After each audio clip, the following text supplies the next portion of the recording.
యేసుక్రీస్తు శుభనామమున నా ప్రియ సహోదరి సహోదరులారా, మీకు వందనములు శుభములు తెలియచేస్తున్నాను. ఈరోజు వాగ్దానము తిమోతి రాసిన 2వ పత్రిక 2వ అధ్యాయము 1వ వాక్యాన్ని ధ్యానించుకుందాము.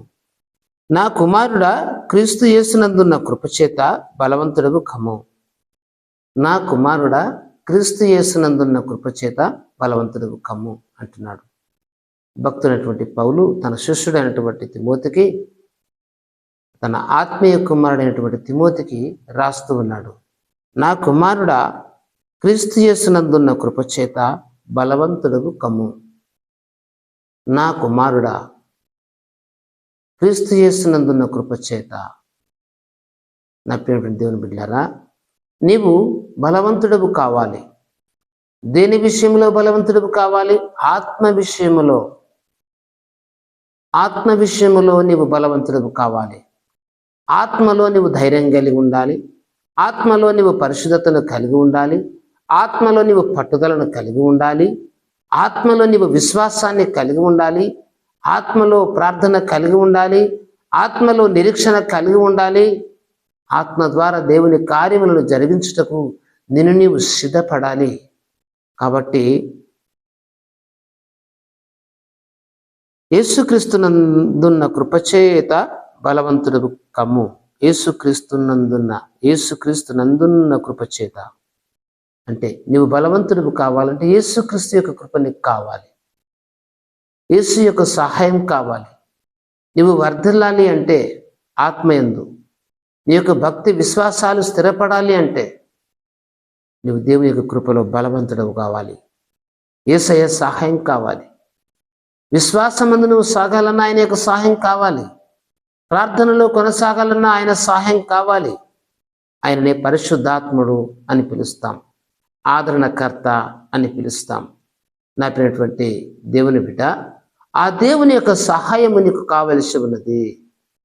అపవాద శక్తులను ఎదిరించుటకు, దురాత్మ శక్తులను ఎదిరించుటకు, దయ్యపు శక్తులను ఎదిరించుటకు, చీకటి పోరాటమును ఎదిరించుటకు, నేను ఆవరించిన పాపమును జయించుటకు, దాన్ని ఓడించుటకు, దానిని తప్పించుకున్నటకు కూడా ప్రభు యొక్క సహాయం నీకు అవసరమై ఉన్నది. ప్రభు యొక్క సహాయం లేకపోతే ఆ పాప శాపములను నీవు ఓడించలేవు. ఆ పాప కూపములో నుండి నువ్వు బయటికి రాలేవు.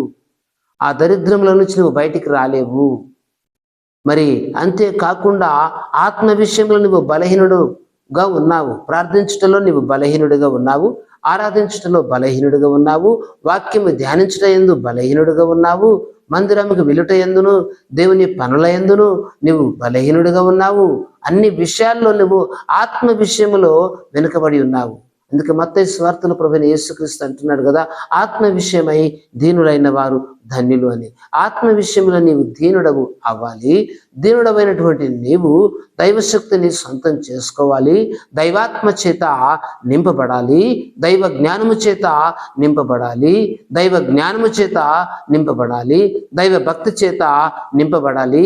దైవ విశ్వాసము చేత నింపబడాలి. నీవు యేసు రక్తములో పరిశుద్ధపరచబడాలి. అప్పుడు నీవు బలవంతుడవవుతావు. అపవాద శక్తులు నిన్ను చూడగానే గడగడలాడిపోతాయి. దురాత్మలు, మాంత్రిక శక్తులు అప్పుడు నిన్ను ఏమి చేయచాలవు. ఆ శక్తులు నిన్ను చూడగానే పారిపోతాయి. ఎందుకంటే నీలో ప్రభువైన యేసయ్య వాటికి కనబడుతూ ఉంటాడు. నీలో దేవుని యొక్క వాక్యము వాటికి కనబడతా ఉంటుంది. నీలో ఉన్నటువంటి సత్యము, నీతి నిన్ను రక్షిస్తూ ఉంటాయి. నీ యొక్క ప్రార్థన, నీ యొక్క ఆరాధన నీకు కాపుదలగా ఉంటుంది. ఆ ప్రభువైన యేసుక్రీస్తు తన దూతలను పంపి నిన్ను రక్షించుకుంటాడు. ఎప్పుడు? నీవు బలవంతుడవు అయినప్పుడు. కాబట్టి ఆత్మ విషయములలో సహోదరుడా, సహోదరి, నీవు బలం పొందుకోవాలి, బలము తెచ్చుకోవాలి. అలాంటి బలవంతుడవు కావాలని కోరుకుంటున్నాడు. అలాంటి బలవంతుడమైన విశ్వాసిగా నీవు ఉన్నావా? లేక బలహీనురాలిగా ఎప్పుడు ఎవరో ప్రార్థన చేయమంటేనే చేయడము, వాక్యము ధ్యానించమంటేనే ధ్యానించడము, మందిరానికి రమ్మంటేనే రావడము, లేకపోతే మరి మనసుకు వచ్చినప్పుడు పోవడము రావడము, ఇలాంటి విషయాలలో ఉన్నావా? నీవు బలహీనుడివే. ఇలాంటి స్థితిలో నీకు కలిగి ఉంటే బలహీనుడివే. మరి మనుషులను ఎంతకాలం నిన్ను ప్రేరేపిస్తారు? మనుషులను ఎంతకాలం అనుసరిస్తావు నీవు దేవుని అనుసరించాలి, దేవుని వాక్యమును అనుసరించాలి, సత్యమును అనుసరించాలి, నీతిని అనుసరించాలి, పరిశుద్ధతను అనుసరించాలి. నీ కొరకు త్యాగమై ప్రాణం పెట్టినటువంటి యేసుక్రీస్తుని అనుసరించడానికి నిన్ను నీవుగా సిద్ధపడాలి, సిద్ధపరచుకోవాలి. నీవు బలం తెచ్చుకోవాలి, ప్రార్థించుకోవాలి. యేసయ్యా నీ శక్తిని ప్రసాదించు, యేసయ్యా నీ ఆత్మను నాకు అనుగ్రహించు, యేసయ్యా నీవు నాకు కావాలయ్యా, యేసయ్యా నీవు నాలో ఉండాలయ్యా, యేసయ్యా నేను బలహీనుడనయ్యా, సరి అయిన ప్రార్థన చేయలేకపోతున్నాను, స్తుతించలేకపోతున్నాను, ఆరాధించలేకపోతున్నాను, నీ యొక్క నామాన్ని ధ్యానించలేకపోతున్నాను. అయితే బలహీనుడను తండ్రి అని నీవుగా నీ బలహీనతలను ఒప్పుకుంటూ ప్రభు సన్నిధిలో సిద్ధపడాలి. ప్రభు యొక్క సహాయం కొరకు ఆర్జించాలి, మొరపెట్టాలి, అడగాలి. అప్పుడు నీవు బలవంతుడవుతావు. దేవుని యొక్క హస్తము నీకు అందుతుంది, పరిశుద్ధాత్మ నీ మీద కుమ్మరించబడుతుంది, దేవుని యొక్క ఆత్మ చేత నీవు నింపబడతావు. అప్పుడు నీవు బలవంతుడవుతావు. సాతాను శక్తులను ఎదిరించుతావు, దురాత్మ శక్తులను ఓడించుతావు, చీకటి క్రియల మీద అడుగు పెడతావు, వాటి బలమంతటిని నీ పాదముల చేత అనగదొక్కుతావు. ప్రభువైన యేసయ్య అన్నాడు, శత్రు బలమంతటిని అనగదొక్కుటకు నేను మీకు అధికారం ఇచ్చున్నాను అంటున్నాడు. ఆ అధికారము నీవు పొందుకున్నావా సహోదరుడా? ఇంకెంతకాలం ఇతరుల సహాయం కోరుకుంటావు? ఇంకెంతకాలం ఇతరుల ప్రార్థనల మీద, ఇతరుల భక్తి మీద ఆధారపడి బ్రతుకుతావు? నీ సొంతగా భక్తి చేత శక్తి పొందుకోలేవా? సంఘ సహవాసం ఉంటున్న నీవు, సంఘములో ఉంటున్నటువంటి నీవు, మందిరానికి వెళుతున్నటువంటి నీవు, వాక్యము ధ్యానిస్తున్నటువంటి నీవు, ప్రార్థనకు వెళుతున్నటువంటి నీవు, నిన్ను నీవుగా శక్తి పొందుకోవడానికి పట్టుదలతో ఉపవాసములుండు, ప్రార్థనలు గడుపు. దేవుని యొక్క మహిమ నీ మీదికి దిగి వస్తుంది, దేవుని యొక్క కాపుదల నీ మీదికి దిగి వస్తుంది. అప్పుడు సంఘములో నీవు ఆత్మను పొందుకుంటావు. ప్రజల మధ్యలో, విశ్వాసుల మధ్యలో, సమాజం మధ్యలో ఆత్మపూర్ణుడుగా బ్రతుకుతావు. వారిలో ఒకడివిగా నీవు ఉంటావు, వారి ఆత్మలో పాలుపంపులు పొందుకుంటావు. కాబట్టి ఇలాంటి బలమైనటువంటి ఆత్మ, బలమైనటువంటి అభిషేకము నీకు అవసరమై ఉన్నదని గుర్తించు. అందుచేత క్రీస్తు యేసు కృప చేత నీవు బలవంతుడు కావాలని ప్రభు నేను కోరుకుంటున్నాడు. ఈ మాటలు వింటున్న నిన్ను దేవుడు దర్శించునుగాక. ప్రార్థన. సర్వాధికారివైన దేవా, సర్వోన్నతుడైన దేవా, నీకు వందనములు, స్తోత్రములు ప్రభువా. ఈ నీ వాక్యం వింటుందని వీళ్ళని దర్శించండి. భక్తుడైనటువంటి తిమోతికి పౌలు చెప్తూ ఉన్నాడు, నా కుమారుడా, నీవు నా ఆత్మీయ కుమారుడా, నీవు క్రీస్తునందు నా కృపచేత బలవంతుడు కమ్మంటున్నాడు.